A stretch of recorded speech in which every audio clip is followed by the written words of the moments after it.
Hello guys, the depth queen स्वागत करती है अपने डार्क डेप्थ वर्ल्ड में। और आज मैं बात करने वाली हूँ ऐसी एक फ़िल्म के बारे में जो आज से तकरीबन 25 साल पहले आई थी। और एक तरीके से वो उस ज़माने की बहुत ही बोल्ड सब्जेक्ट पर बनी हुई फ़िल्म थी।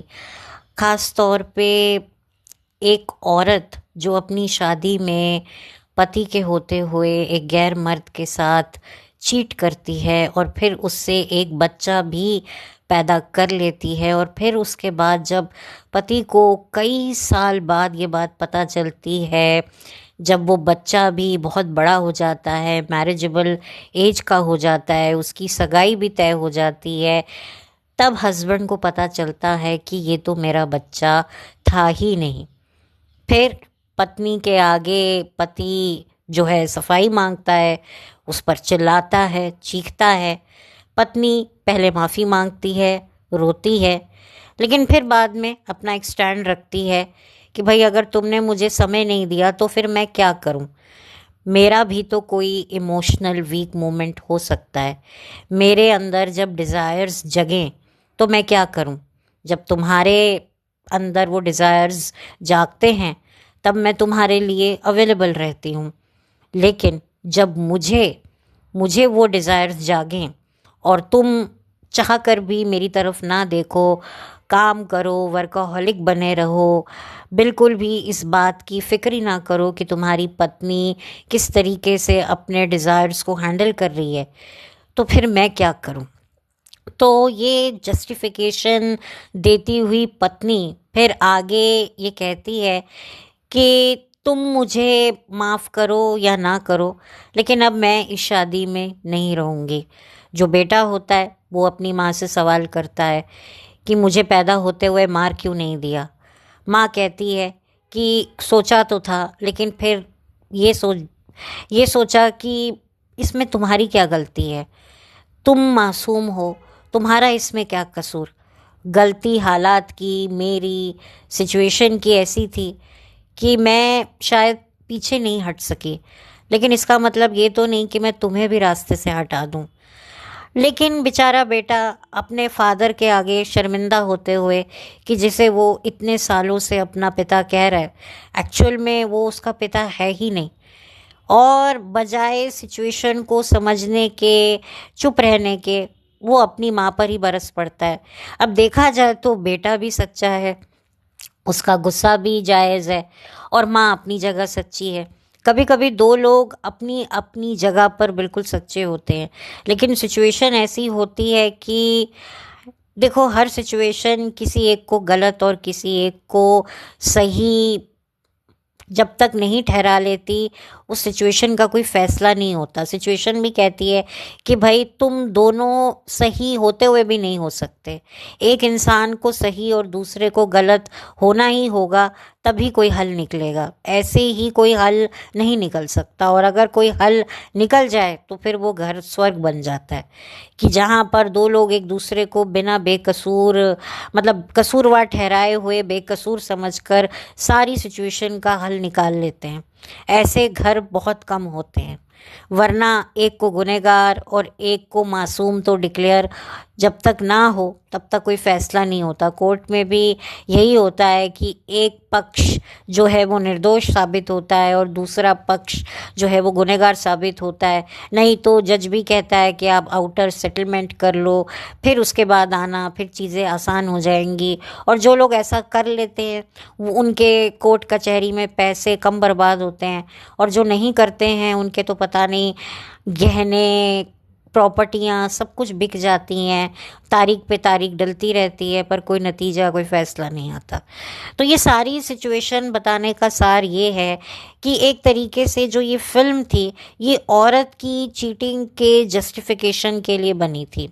और इस फिल्म का नाम था अस्तित्व, जो आई थी सन 2000 में, और इसे बनाया था महेश मांजरेकर ने, जो काफ़ी मतलब मराठी इंडस्ट्री में तो फेमस हैं ही, हिंदी फिल्म इंडस्ट्री में भी उनका जाना माना नाम है। और बिग बॉस मराठी को भी वो होस्ट कर चुके हैं, कई फिल्मों में अभिनय कर चुके हैं, रियलिटी शो झलक दिखला जा सीज़न 1 में पार्टिसिपेट भी कर चुके हैं। तो multi talented versatile actor director Mahesh Manjrekar इस फिल्म को डायरेक्ट करते हुए आपको नज़र आएंगे। और इस फिल्म की लीड हीरोइन थी तब्बू, जिसके लिए उन्हें अवार्ड भी मिला। इस फिल्म को काफ़ी अप्रिशिएट भी किया गया। जाहिर सी बात है, फेमिनिस्ट का तो ये पसंदीदार टॉपिक है, इट्स हर चॉइस। देखिए, चीटिंग चीटिंग ही होती है, आप उसको कितना भी जस्टिफिकेशन दें।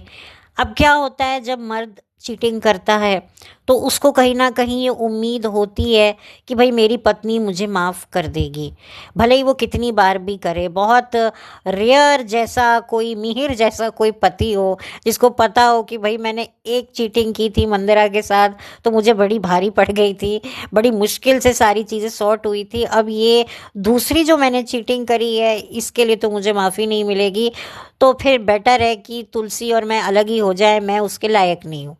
ये ऐसा कम पति समझते हैं। पति हमेशा पति ही रहता है, क्योंकि पति इज इक्वल टू परफेक्ट।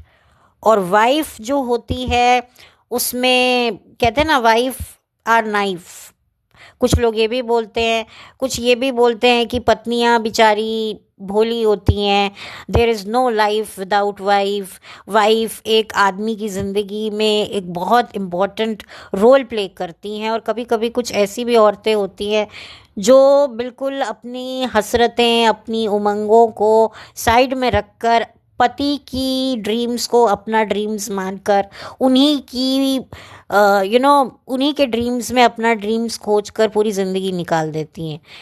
अब खैर सिचुएशन काफ़ी बदल गई है, लेकिन पहले के टाइम में जब पति बेवफाई करता था तो उसको पता था कि मैं पत्नी के आगे हाथ जोड़ूंगा, मैं बोलूँगा, उस पर 10 इल्ज़ाम लगाऊंगा कि तू मुझे टाइम नहीं देती थी, हमारे बीच में झगड़े होते थे, ये था वो था। अब कोई, पहले के टाइम की जो औरतें थी, ना ही वो इतनी एजुकेटेड थी, ना ही उनके पास ऑप्शंस थे, ना ही उनको समाज से लड़ना आता था।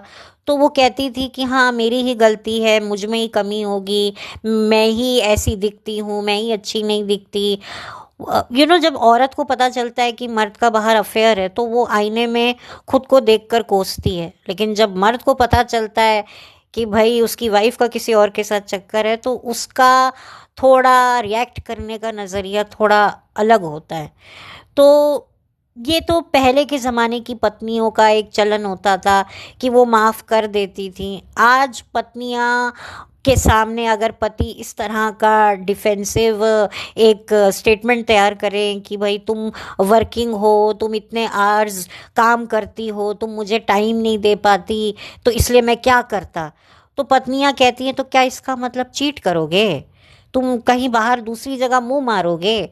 नॉर्मली जब औरतों की ज़िंदगी में प्रॉब्लम्स चल रहे होते हैं, ख़ास तौर पे मैरिज में, तो औरतें ज़्यादा क्या करती हैं, रोती हैं, पिटती हैं, या पता नहीं शॉपिंग करने चली जाती हैं, पिक्चरें देखती हैं, मतलब या ज़्यादा खाने लगती हैं। लेकिन जब आदमियों की मैरिड लाइफ में प्रॉब्लम चल रही होती है या उनको वो अटेंशन अपनी वाइफ से नहीं मिल पा रहा है, तो उनके पास एक फेवरेट, उनका एक वो होता है स्ट्रेस बस्टर, और वो है एक्स्ट्रा मैरिटल अफेयर। हालांकि अब इसमें औरतें भी पूरी तरीके से शामिल हो गई हैं, वो भी सोचती हैं कि भाई हम हर काम में मर्दों के बराबर हैं, तो फिर ये काम में भी हम पीछे क्यों रहें।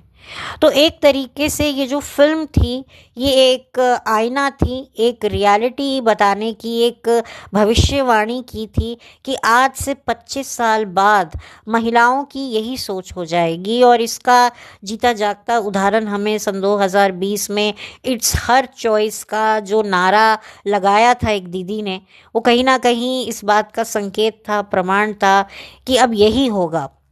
पहले मर्द अपनी चीटिंग की जस्टिफिकेशंस देते थे, अब औरत भी देगी।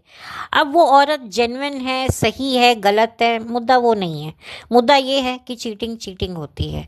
जब इस फिल्म की मैं बात करूं तो इस फिल्म में जो तब्बू होती हैं, उनके पति होते हैं सचिन केड़कर। सचिन केड़कर मराठी, साउथ और हिंदी फिल्म इंडस्ट्री में जाना माना नाम है। इन्होंने बहुत सारे रीजनल सिनेमा में तो काम किया ही किया है, मराठी और हिंदी सीरियल और फिल्मों में भी बहुत काम किया है, और एक तरीके से बहुत ही रिस्पेक्टेड और ऑनरेबल पर्सनालिटी ये माने जाते हैं। तो इन्होंने रोल किया था तब्बू के पति का, जो कि एक तरीके से मिसोजिनिस्ट भी है, चेवनिस्ट भी है, एक टिपिकल हस्बैंड जो हुआ करते थे।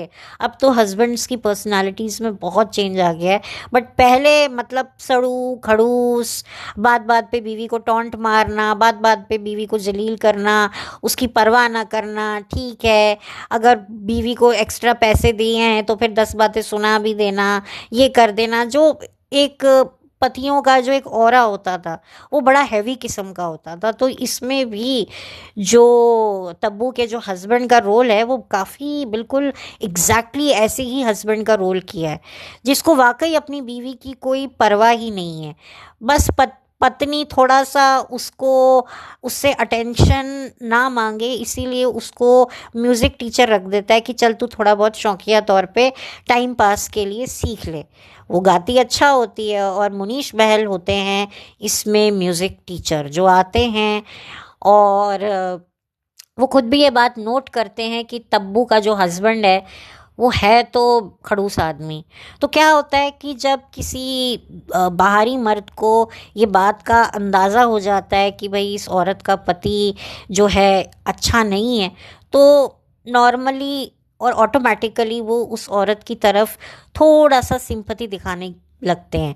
ये नेचुरल होता है, ये अक्सर होता है कि हमें दूसरे की बीवी हमेशा बेचारी दिखाई देती है और अपने घर की बीवी कभी भी बेचारी नहीं दिखाई देती, ये एक होता है। तो वो भी तब्बू की तरफ थोड़ा सा नरम होने लगा, और तब्बू को भी उसकी जो एक नरम दिली थी वो अच्छी लगने लगी, क्योंकि जब आपको खुद को अपनी ही घर में अटेंशन ना मिले, प्यार ना मिले, आपको एक तरीके से वो केयर ना मिले, और स्पेशली औरतें काफ़ी अपने वीक मोमेंट्स में चली जाती हैं अपने हार्मोनल इश्यूज़ की वजह से, तो ऐसे में कुछ औरतें मतलब स्लिप हो जाती हैं। अब तो खैर इसका भी रेशो बढ़ने लगा है, लेकिन अभी भी औरतें इतनी जल्दी बेवफाई नहीं करती हैं। लेकिन कुछ ऐसी औरतें होती हैं जो कमज़ोर पड़ जाती हैं, या सेल्फिश हो जाती हैं, या उनका आगे का जो विज़न होता है, दूरदर्शी जो विज़न होता है वो शॉर्ट हो जाता है, जिसकी वजह से वो मतलब वीक पड़ जाती हैं उस मोमेंट पे। तो तब्बू भी वीक पड़ जाती हैं, वो भी अपना सब कुछ आपा संयम खोल कर छोड़ कर मुनीश बहल के साथ में इन्वॉल्व हो जाती हैं। फिर उन्हें रियलाइज़ होता है कि ये तो मैंने गलत किया। उसके बाद वो कहती हैं कि अब मैं इस इंसान के साथ कोई रिश्ता नहीं रखूँगी। तो वो भी चला जाता है, वो भी ये बात समझता है, और फिर उसके बाद प्रेग्नेंट हो जाती है तब्बू। अपने हस्बैंड को बताना चाहती है, लेकिन हस्बैंड ये दिमाग लगाता ही नहीं है कि भाई मैं तो इतने दिन काम से टूर से बाहर रहता हूँ, तो फिर ये खुशखबरी कहाँ से आ गई।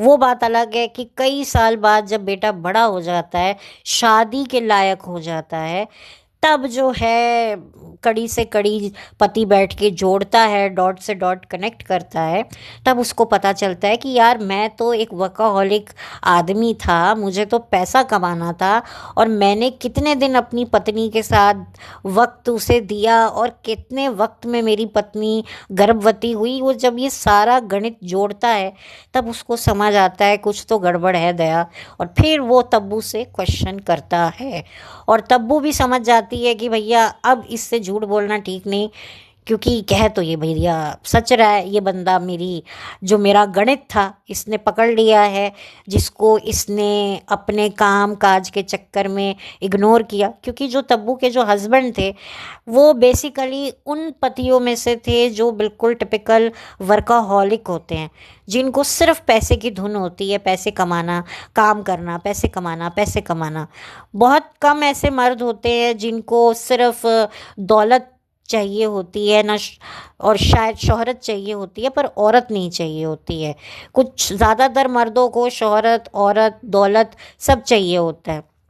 लेकिन कुछ ऐसे मर्द भी होते हैं जो सिर्फ दौलत चाहिए, उनको आप दुत्कार भी दो, उनकी बेइज्जती कर दो, उनको शोहरत भी नहीं चाहिए, सिर्फ और सिर्फ दौलत चाहिए। वो ज़िंदगी भर दौलत ही जमा करते रहते हैं, एक पैसा भी उनको खर्चना नहीं होता। किसी और की बीवी तो छोड़ो, अपनी बीवी की तरफ भी वो देख ले नज़र भर के तो बहुत है, उनको सिर्फ पैसा पैसा पैसा चाहिए होता है। हालांकि इस तरह के सोच के मर्द बहुत कम होते हैं जिनको सिर्फ पैसा चाहिए होता है, सिर्फ लक्ष्मी चाहिए होती है नोट वाली।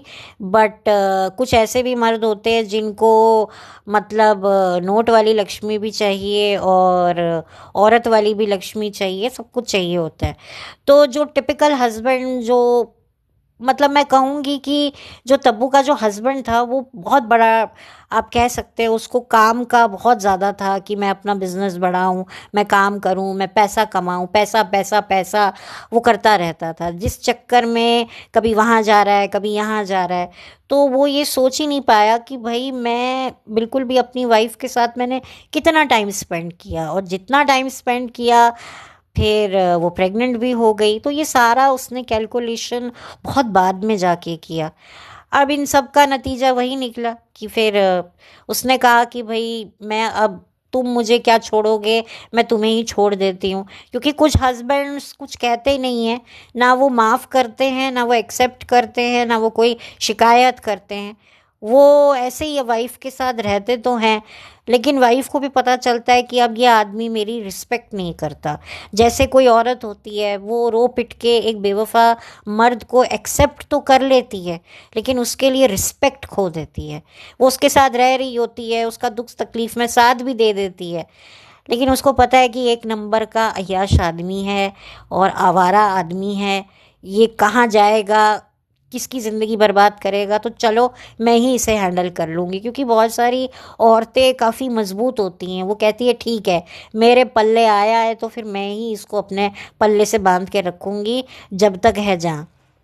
तो बस इसी चक्कर में जो है पत्नियां चीज़ों को एक्सेप्ट कर लेती हैं, बट पतियों को भी पता है कि ये हमारी को रिस्पेक्ट नहीं करती हैं। कुछ पत्नियां तो जान जान के ताने भी देती हैं कि तुम कौन हो, तुम क्या हो, वो तो मैं तुम्हें संभाल के बैठी हूँ। और कई जगहों पर पति पत्नियों को ताने मारते हैं कि तू तू क्या थी, मुझे पता है, ये है वो है।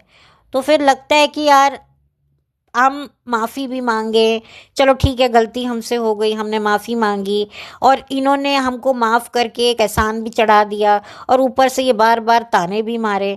अगर आपने माफ़ किया है तो फिर ताने क्यों मार रहे हो। तो इस चक्कर में वो कहते हैं चल यार छोड़। कुछ बहुत रेयर ऐसे हस्बैंड होते हैं तो ये जानते हैं कि भाई हमारी बीवियां अगर हमें माफ़ कर भी देंगी तो ताने मार मार कर हमको घायल ही करती रहेंगी, तो बेटर है कि भाई अलग ही हो जाओ वाइफ से, ठीक है। और कई जगहों पर वाइफ्स भी ऐसा सोच लेती हैं। मेजॉरिटी बीवियों को ये पता होता है कि जब हम बेवफाई करेंगे तो हमारे हस्बैंड हमें एक्सेप्ट नहीं करेंगे, तो उनको कोई माफ़ी की उम्मीद होती नहीं है, तो वो मेंटली प्रिपेयर होती हैं। तो यहाँ पर तब्बू भी मेंटली प्रिपेयर होती हैं कि भाई अब पति माफ़ करेगा नहीं, और बेटा जो है उससे क्या कहूँ। तो जो बेटे की जो होने वाली बीवी होती है नम्रता शिरोडकर, वो अपनी सो कॉल्ड सास जो बनने वाली होती है उसका सपोर्ट करती है कि भाई ठीक है ना, क्या हो गया अगर मम्मी ने चीटिंग कर ली तो, पर उन्होंने तुम्हें नहीं मारा, उन्होंने तुमको कुछ नहीं किया। बात बिल्कुल सही है, लेकिन वो एक बेटे का पॉइंट ऑफ व्यू भी तो समझे कि भाई उसके लिए कितना देखो, बच्चों के लिए माँ बाप भगवान जैसे होते हैं। और जब ऐसी बातें बच्चों को पता चलती हैं, बच्चे अपनी शादी में कितना भी कूड़ा करकट फैलाएं, लेकिन माँ बाप को वो हमेशा अपना साथ में देखना चाहते हैं। कोई भी बच्चा अपना तलाक तो देख लेता है, पर अपने माँ बाप का तलाक बर्दाश्त नहीं कर सकता। तो ये एक बहुत बड़ी और एक बहुत ही सच्ची सिचुएशन है जो अक्सर बच्चे देखते हैं। वो खुद तलाक लेने वाले होते हैं, लेकिन जब पता चलता है कि हमारे माँ बाप तलाक ले रहे हैं तो वो बर्दाश्त नहीं कर पाते। जैसे एक फिल्म भी आई थी, कौन सी थी, ये वरुण धवन की और कियारा आडवाणी की, बधाई दो, पता नहीं मुझे नाम नहीं याद आ रहा है, जिसमें वो नीतू कपूर भी थी। नच पंजाबन जो गाना था, मुझे बिल्कुल भी वो नहीं याद आ रही, मतलब पिक्चर का नाम मुझे याद नहीं आ रहा। लेकिन उसमें भी यही कहानी थी कि वरुण धवन कियारा अपनी वाइफ से डिवोर्स लेना चाहता है, लेकिन जब वो इंडिया आता है तो अनिल कपूर फादर होता है और नीतू कपूर जो होती है मदर होती है। हस्बैंड वाइफ होते हैं अनिल कपूर और नीतू सिंह। मैं नीतू कपूर, मतलब थोड़ा सा बोलने में अजीब लगता है, नीतू सिंह कपूर। तो जब उसको पता चलता है कि भाई मेरे माँ बाप का तलाक हो रहा है, तो उसका तो तलाक साइड में ही रह जाता है, वो फिर अपने माँ बाप का पैचअप करवाने में लग जाता है। तो ये होता है और ये रियलिटी है कि बच्चे माँ बाप को कभी अलग होते हुए नहीं देख सकते। तो वो भी उस चीज़ को भी कहीं ना कहीं ठीक से बता नहीं पाए, क्योंकि ये जो फिल्म थी ये पूरी तरीके से फेमिनिस्ट को खुश करने के लिए बनाई थी। और एक तरीके से ये संकेत प्रमाण दिया था कि आज से कई सालों के बाद यही होगा ना। मर्द तो चलो बेवफाई करते ही करते हैं, औरतें भी करेंगी, और मर्द और औरत दोनों मिलके अपने घर में आग लगाएंगी। तो ये भी एक बहुत बड़ी रियलिटी है। बहुत कम ऐसे मर्द होते हैं जो अपनी बेवफा बीवियों को एक्सेप्ट कर लेते हैं बच्चों की खातिर, और मेजॉरिटी बीवियां भी एक्सेप्ट कर ही लेती हैं, क्योंकि जो माँ बाप होते हैं लड़की के वो भी समझाते हैं कि बेटा कहाँ जाएगी, बच्चे को कैसे संभालेगी, कैसे सब कुछ करेगी, माफ़ी तो मांग रहा है ना, गलती हो गई ना। और औरत कहती है अगर मैं ऐसा करूँ, तो कहते हैं अरे औरत की बात अलग होती है बेटा, मर्द की बात अलग होती है। तो मुझे लगता है कि एक ये भी एक पॉइंट प्रूव करने के लिए भी शायद ये फिल्म बनाई हो कि भाई जब औरत बेवफाई करती है तो उसके कैरेक्टर की धज्जियां उड़ा दी जाती हैं, और अगर मर्द बेवफाई करे तो उसको बेचारा बना देते हैं। तो देखिए, मेरी नज़र में चीटिंग चाहे मर्द करे, किसी भी सिचुएशन में करे या औरत करे, चीटिंग चीटिंग ही होती है। चीटिंग की अगर आप लोग जस्टिफिकेशन अगर ऐसे ही देंगे तो फिर कैसे चलेगा। और आप देखिए कि आज शादियां कहाँ जा रही हैं, कौन शादी करना चाह रहा है, जो भी शादी करना चाह रहा है वो डर ही रहा है। और ये जो सेलिब्रिटी जो परफेक्ट मैरिज का ढोंग करते हैं, इनकी अपनी शादी की धज्जियां उड़ी हुई हैं, बट इनको एक बिजनेस, इनकी तो शादियां बिजनेस के तौर पर चल रही हैं कि हमें साथ में लोगों को देखना अच्छा लगता है, तो भाई ये शादी थोड़ी ना, ये तो बिजनेस है। तो बहुत कुछ आप लोगों को अब समझ में आएगा। अब ये कोई एजेंडा भी हो सकता है, ये एक रियलिटी भी दिखाई हो सकती है, जो भी था, बट ये फिल्म उस ज़माने में काफ़ी टॉक अबाउट रही, काफ़ी इसके बारे में बात हुई। और मैं मानती हूँ कि औरतों की भी हसरतें होती हैं, मर्दों की भी हसरतें होती हैं। पहले की जो औरतें होती थीं वो खुलकर अपने पतियों से भी बात नहीं कर पाती थी, पहला ज़माना ऐसा होता था। लेकिन अब जो औरतें हैं उन्हें जो भी उनके इमोशन है, डिज़ायर है, वो उन्हें एक्सप्रेस करती हैं, जो कि अच्छी बात है। मैं तो ये मानती हूँ कि भाई आपको अगर जो चीज़ चाहिए उसके लिए खुलकर बात करो, बजाय धोखाधड़ी इस तरह के रास्ते अपनाकर ये वीक मोमेंट में जाकर अपनी ही नज़रों में गिरने से अच्छा है, समाज की नज़रों में गिरने से अच्छा है। क्योंकि हम जितना भी जस्टिफिकेशन देंगे इस चीज़ का, चीटिंग का, कोई सुनेगा नहीं, कोई नहीं सुनेगा। क्या आप सुनोगे? अगर आपका पार्टनर अपनी चीटिंग की आपको जस्टिफिकेशन देगा, आप क्या कहोगे? तो इसका मतलब क्या तुम चीट करोगे, चीट करोगी? तो फिर वही वाली बात हो जाती है। तो समाज की नज़र में शर्मिंदा, अपने पार्टनर की नज़र में शर्मिंदा, अगर बच्चों की नज़र में शर्मिंदा, फिर खुद की नज़रों में तो शर्मिंदा ही शर्मिंदा। तो फिर क्या, फिर ये क्या ज़िंदगी है। तो थोड़ा सा, चाहे मर्द हो चाहे औरत हो, दोनों को एक दूसरे के साथ खुलकर बात करनी चाहिए, तो ये कुछ रास्ता निकल सकता है। वरना तो फिर खींचातानी चलती रहेगी। कुछ लोग खींचातानी में ही पूरी शादी निकाल देते हैं, और कुछ लोग बोल्ड स्टेप लेकर शादी में होते हुए भी बाहर अपनी ज़िंदगी बना लेते हैं, जिसको आजकल लोग ओपन मैरिज भी कहते हैं। और कुछ लोग ऐसे होते हैं कि भाई हम ऐसे तो जी नहीं सकते, तो बेटर है रिश्ते में अलग हो जाए, और फिर अलग होने के बाद औपचारिक रूप से अपनी ज़िंदगी का एक नया ठिकाना ढूंढें। जो कि बिल्कुल सही है कि एक बार आप डिवोर्स ले लो, उसके बाद आप फैसला करो कि आपको दोबारा अपनी ज़िंदगी में क्या चाहिए। लेकिन एक शादी में हो तब तक अपनी गरिमा को मेंटेन करना बहुत ज़रूरी है। मैं ये नहीं कहती कि आपको मतलब अपने लिए बात नहीं करनी चाहिए, बिल्कुल करनी चाहिए। लेकिन एक बार इस फंदे से निकल जाओ, फिर उसके बाद आपको नए फंदे में फंसना है या आज़ादी से जीना है, वो आपका डिसीजन होता है। लेकिन जब तक इस फंदे में हो, इस फंदे के दायरे में रहकर अपने लिए जितने एफर्ट्स कर सकते हो इस शादी को बचाने के लिए करो, और अगर नहीं हो सकता है तो फिर निकलो। और फिर निकलो और तरीके से और इंटेलिजेंट वे से, बिना एलिगेशन लगाए और अपने ऊपर लगाए और सामने वाले पर लगाकर, जो है निकलने से अच्छा एलिगेशन, बिना एलिगेशन के निकल के अपनी ज़िंदगी में फिर अपने लिए डिसीजन लो, सोचो, वक्त दो, जो भी ये करना है करो। तो ये फिल्म है कि आप देख सकते हैं, यूट्यूब पर अवेलेबल है। तब्बू का परफॉर्मेंस शानदार है, क्योंकि ये जो तब्बू का इसमें जो रोल है, वो एक यंग औरत से एक मिडिल एज औरत का भी उन्होंने किरदार निभाया है, जिनका एक शादीशुदा लायक लड़का भी है। तो तब्बू हमेशा से अपनी एक्टिंग, अपने पोटेंशियल को जानते हुए उन्होंने रोल चुने हैं। मतलब कि मैंने तब्बू की पहली फिल्म भी देखी थी। मतलब पहले तो उन्होंने हम नौजवान नाम से और कुछ और भी फिल्मों में एज अ चाइल्ड आर्टिस्ट उन्होंने काम किया है।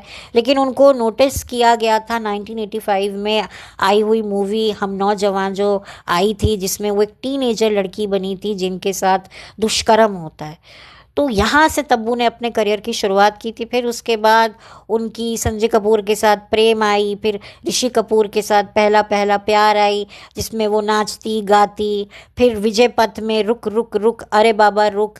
बट एक्चुअल में तब्बू की जैसी पर्सनालिटी है ना, उनको कभी भी ये नाचने गाने वाले मसाला टाइप रोल कभी भी सूट नहीं किए। जब जब उन्होंने एक बेहतरीन परफॉर्मेंस देने वाली फिल्म की है ना, वहाँ पर तब्बू की पर्सनालिटी एक अलग तरीके से सामने आई है, जिसमें मैं तो बहुत बिलीव करती हूँ। और तब्बू के लिए मैं कहूँगी कि तब्बू ने वही किया जिसके लिए वो बनी थी। वाकई अगर तब्बू ऐसे नाचने गाने, चंटू चंटी वाले रोल अगर कर रही होती, तो तब्बू कभी से इंडस्ट्री से आउट हो जाती। तब्बू भी एक नेपो प्रोडक्ट है। तब्बू की जो सिस्टर है फराह, वो भी अपने ज़माने की मशहूर अभिनेत्री रह चुकी हैं, सीरियलों में भी काम कर चुकी हैं, और काफ़ी अच्छे बड़े बड़े एक्टर्स के साथ वो भी काम कर चुकी हैं। लेकिन उन्होंने भी अपनी ज़िंदगी में कुछ गलत डिसीजंस लिए, जिसकी वजह से उनका करियर काफ़ी हैम्पर हुआ। बट ठीक है, आज वो ना बड़े पर्दे पर नज़र आती हैं ना छोटे पर्दे पर नज़र आती हैं। उनको आखिरी बार एक फिल्म में देखा गया था, हलचल मूवी में, जिसमें अक्षय खन्ना, अरशद वारसी, करीना कपूर, अमरीश पुरी, बहुत सारे किरदार थे। परेश रावल, उसमें वो परेश रावल की पत्नी के तौर पर दिखी थी। उसके बाद वो कभी भी कहीं नहीं दिखी। उन्होंने अपने ही को स्टार सुमित सहगल से शादी कर ली दोबारा। सुमित सहगल भी तलाकशुदा रहे हैं, उनके साथ फिल्मों में भी काम कर चुके हैं और टीवी सीरियल में भी काम कर चुके हैं। और उनकी जो पहली शादी हुई थी फराह की, वो विंदु दारा सिंह से हुई थी, जिनसे उनको एक बेटा भी है। और विंदु ने फिर दोबारा शादी कर ली एक विदेशी महिला के साथ, जिनसे उनको एक बेटी है। और विंदु को हमने बिग बॉस सीज़न 3 में एज अ विनर की ट्रॉफ़ी पकड़ते हुए भी देखा है। तो ये कुछ छोटा सा मैंने दे दिया। और तब्बू की शायद शबाना आज़मी के साथ भी एक कनेक्शन है, उनका फैमिली कनेक्शन है। तो एक तरीके से तब्बू की भी जड़ें बॉलीवुड में जो हैं वो जुड़ी हुई हैं। और तब्बू को हमने बहुत काम करते हुए देखा है और बहुत सालों से मैं तब्बू को देख रही हूँ।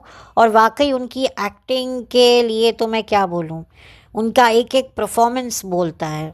मतलब आप कह सकते हैं कि तब्बू ने जो एक कंट्रीब्यूशन है बॉलीवुड में, उनका कंट्रीब्यूशन मतलब कोई नहीं भूल सकता।